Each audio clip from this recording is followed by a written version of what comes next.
सांगितलं ना सरकारनं माझी भेटेल जास्त फिरायला लागेल तेव्हा शक्यता नाही एकच कुठलं तरी जाऊ का येताना मला फिरायचं सगळी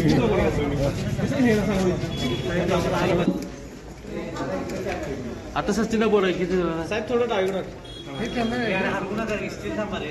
फोटो कॅमेरा फोटोग्राफर मित्र मागे या नंतर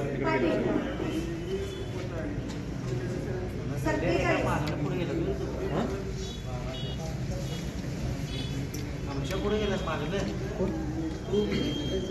आम्ही पुढे करून काय होते ढकलत गेला ढकलत कशाला थोडं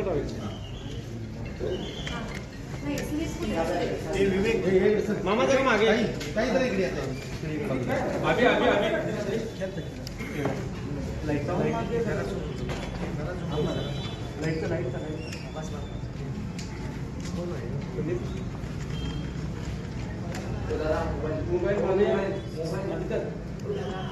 विवेक खाली घे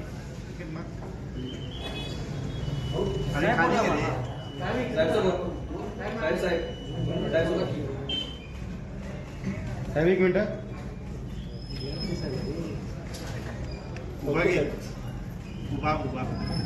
थँक्यू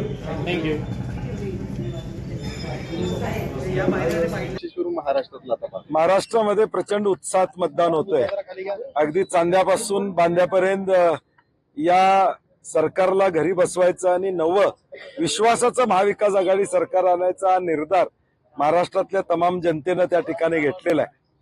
मराठा समाजावर आंदोलनावर झालेला लाठीमार आणि अनेक विषय आहेत या राज्यात. छत्रपती शिवाजी महाराजांच्या पुतळ्याचा झालेला अवमान असेल, बदलापूरची घटना असेल, वाढलेली महागाई असेल, ह्या सगळ्या गोष्टी नजरेत ठेवून निश्चितपणे महाराष्ट्रातली 13 कोटी जनता महाविकास आघाडीला मॅन्डेट देईल अशी आम्हाला खात्री आहे. कोल्हापूरमध्ये पण चंदगडपासून शिरोळपर्यंत सकाळपासून अत्यंत उत्साहात मतदान सुरू आहे. काही ठिकाणी तांत्रिक ईव्हीएम मध्ये अडचणी येत आहेत, परंतु तत्परतेनं प्रशासनही तत्परतेनं त्यामध्ये सुधारणा करताना त्या ठिकाणी दिसतंय. काही किरकोळ तक्रारी येतात, परंतु ताबडतोब त्यामध्ये सुधारणा करण्याची भूमिका प्रशासनानं घेतलेली आहे आणि आम्हाला खात्री आहे की या राज्यातली जनता हे महाविकास आघाडीला मॅन्डेट देईल आणि महाविकास आघाडीचं सरकार येईल. पैसे वाटल्याचा प्रकार कशा प्रकारे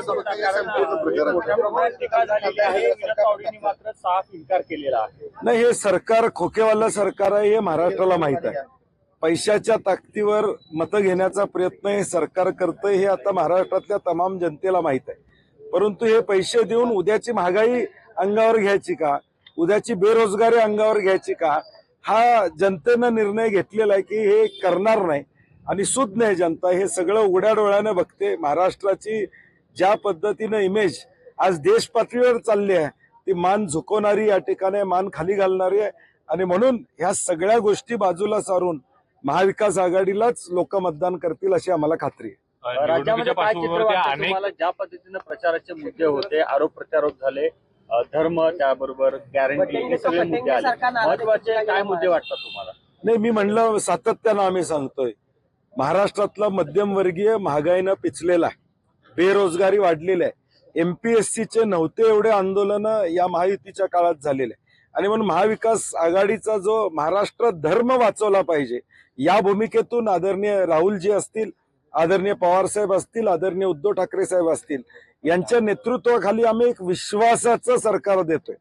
अविश्वासाचं वातावरण या महाराष्ट्रामध्ये निर्माण झालेलं आहे. आमदारच पळून जायला लागले, पक्ष फुटायला लागले, विश्वास ठेवायचा कोणावर असं सामान्य जनतेला वाटतंय. आणि म्हणून विश्वासाचं सरकार आम्ही देणार आहे आणि हाच नरेटिव्ह महाराष्ट्रामध्ये आता गेलेला आहे. गेल्या 2 दिवसापासून गाड्यांची तोडफोड होते. सुप्रिया सुळे आणि नाना पटोले यांच्या ऑडिओ क्लिप आहेत त्या बाहेर काढल्या, नेमकं काय वाटतं? मला वाटतं हे एक षडयंत्राचा भाग आहे. कारण की काल जी घटना विरारमध्ये घडली त्याचा उतारा म्हणून ताबडतोब काहीतरी काढायचं आणि मग ती बातमी किल करायचा प्रयत्न करायचा. परंतु सत्य लोकांना माहित आहे आणि म्हणून सुप्रियाताईंनी त्याचा खुलासा केलेला आहे, नाना पटोलेंनी त्याचा खुलासा केलेला आहे. हे षडयंत्र आहे आणि हे फक्त निवडणुकीचे केलेला स्टंट आहे. महाराष्ट्रातली जनता असल्या चुकीच्या गोष्टींना बोलणार नाही.